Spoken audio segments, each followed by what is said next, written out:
When I was young, I didn't really know what I was going to do when I got older. People kept asking me, but then eventually I thought that the idea of inventing things would be really cool.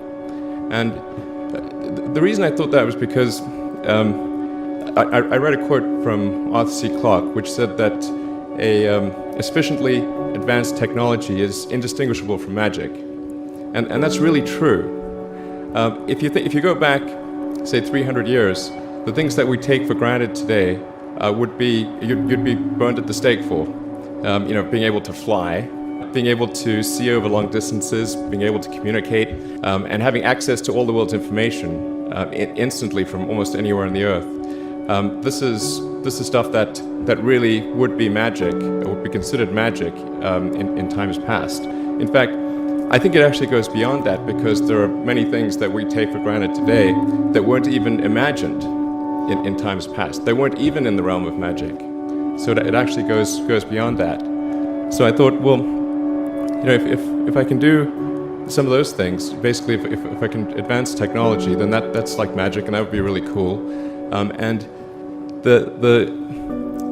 I also had sort of a slight existential crisis, because I was trying to figure out what does it all mean? Like, what's the purpose of things? And I came to the conclusion that if we can advance the knowledge of the world, if we can do things that expand the scope and scale of consciousness, then we're better able to ask the right questions and become more enlightened, and that's really the only way forward. I think about what technology solution is necessary in order to achieve the particular goal, and then try to make as much progress in that direction as possible. I think being a multi-planet species and being out there among the stars is important for the long-term survival of humanity.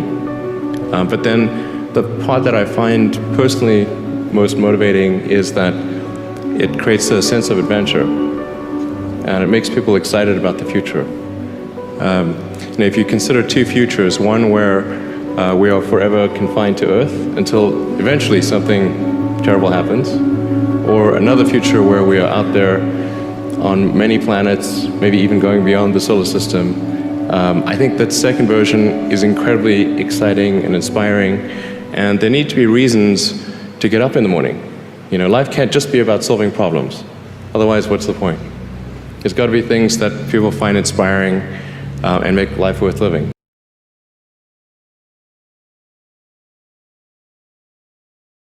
When my brother and I were starting our first company, instead of getting an apartment, we just rented a small office, and we slept on the couch.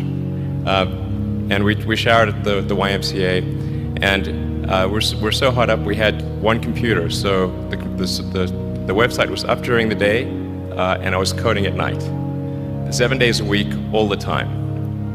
And I sort of briefly had a girlfriend in that period, and in order to be with me, she had to sleep in the office. So work hard, like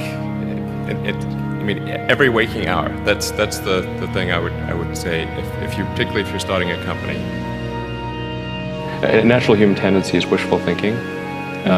So a challenge for entrepreneurs is to say, well, what's the difference between really believing in your ideals and sticking to them versus pursuing some unrealistic dream that doesn't actually have merit? And that is a really difficult thing to tell. Can you tell the difference between those two things? Right. So you need to be sort of very rigorous in your self-analysis. I think certainly extremely tenacious, and then just work like hell. I mean, you just have to put in 80 to 100 hour weeks every week. All those things improve the odds of success. Or how do you think about making a decision when everyone tells you this is a crazy idea? Or where do you get the internal strength to do that? Well, first of all, I'd say I actually think I feel fear quite strongly. So it's not as though I just have the absence of fear. I feel it quite strongly. But there are just times when something is important enough, you believe in it enough, that you do it in spite of fear. People shouldn't think, well, I feel fear about this, and therefore I shouldn't do it. It's normal to feel fear. So you just feel it and let the importance of it drive you to do it anyway? if you just accept the probabilities, then that diminishes fear. Drive overrides fear. It's about believing in the future and thinking that the future will be better than the past. And I can't think of anything more exciting than going out there and being among the stars.